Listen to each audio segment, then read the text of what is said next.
Assalamualaikum warahmatullahi wabarakatuh semuanya. Perkenalkan, saya Alvina Malinda Febrianti Fuadi, NIM 19050361338. Pada kesempatan kali ini, saya akan sedikit membahas mengenai pasar modal syariah.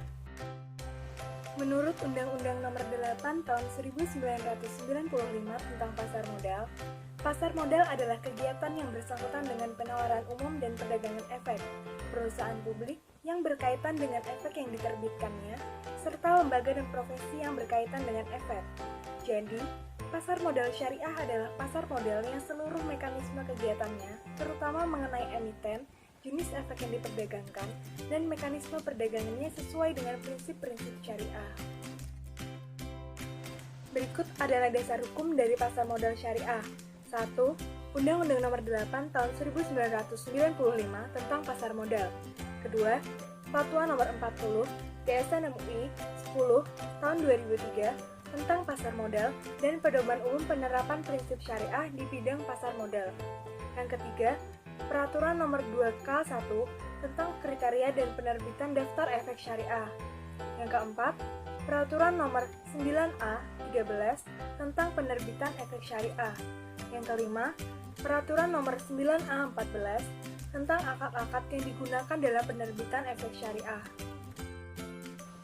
Sejarah pasar modal syariah di Indonesia dimulai dengan diterbitkannya reksadana syariah pertama pada 3 Juli tahun 1997, yaitu PT Dana Reksa Investment Management. Kemudian, pada 3 Juli tahun 2000, Bursa Efek Indonesia bekerjasama dengan PT Dana Reksa Investment Management meluncurkan Jakarta Islamic Index yang bertujuan untuk memandu investor yang ingin menanamkan dananya secara syariah. Instrumen pasar modal syariah terus bertambah dengan hadirnya obligasi syariah pertama, yaitu PT Indosat Tbk pada awal September tahun 2002. Pada tahun 2011, dibentuk Indeks Saham Syariah Indonesia atau ISI. ISI adalah indeks yang mencerminkan pergerakan saham yang masuk dalam daftar efek syariah yang dikeluarkan oleh Bapepam LK. Pada tahun 2011 juga diluncurkan SOTS atau Syariah Online Trading System. Pada tahun 2013, pasar modal syariah beralih pengawasan dari Bapepam LK ke Otoritas Jasa Keuangan. Pasar modal syariah memiliki beberapa fungsi. Fungsi yang pertama yaitu menambah modal usaha. Pasar modal membantu perusahaan mendapatkan dana dengan cara menjual saham ke pasar modal. Saham-saham tersebut akan dibeli oleh masyarakat umum, perusahaan lain, lembaga, atau pemerintah. Fungsi yang kedua yaitu pemerataan pendapatan. Dalam jangka waktu tertentu, saham-saham yang sudah dibeli akan memberikan dividen atau bagian dari keuntungan perusahaan terhadap para pembelinya. Maka dari itu, pasar modal bisa dianggap sebagai sarana pemerataan pendapatan. Fungsi yang ketiga yaitu sebagai sarana peningkatan kapasitas produksi. Dengan adanya tambahan modal yang didapatkan dari pasar modal, maka produktivitas perusahaan akan meningkat. Fungsi yang keempat yaitu sebagai sarana untuk menciptakan tenaga kerja.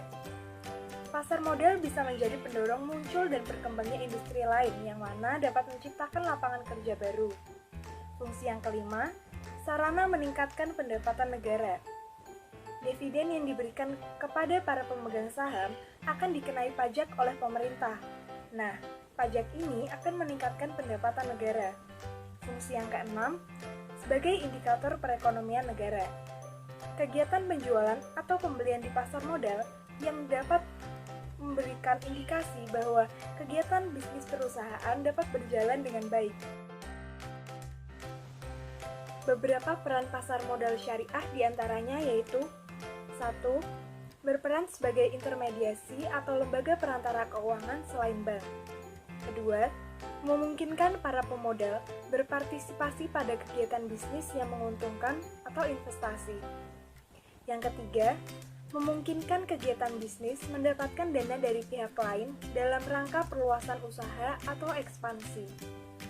Yang keempat, memungkinkan kegiatan bisnis untuk memisahkan operasi bisnis dan ekonomi dari kegiatan keuangan. Yang kelima, memungkinkan para pemegang surat berharga memperoleh likuiditas dengan menjual surat berharga yang dimiliki kepada pihak lain. Berinvestasi di pasar modal harus dilakukan pada instrumen perusahaan yang solid serta didukung oleh manajemen dan perencanaan bisnis yang baik. Investor harus berorientasi jangka panjang dan tidak terpengaruh pasar, yang mana hal ini akan menyebabkan panic selling. Akan tetapi, investor seharusnya melakukan pembelian atau penjualan saham karena mengetahui manajemen, produksi, dan sebagainya dari suatu perusahaan. Berikut adalah peta persebaran perusahaan pasar modal syariah di Indonesia.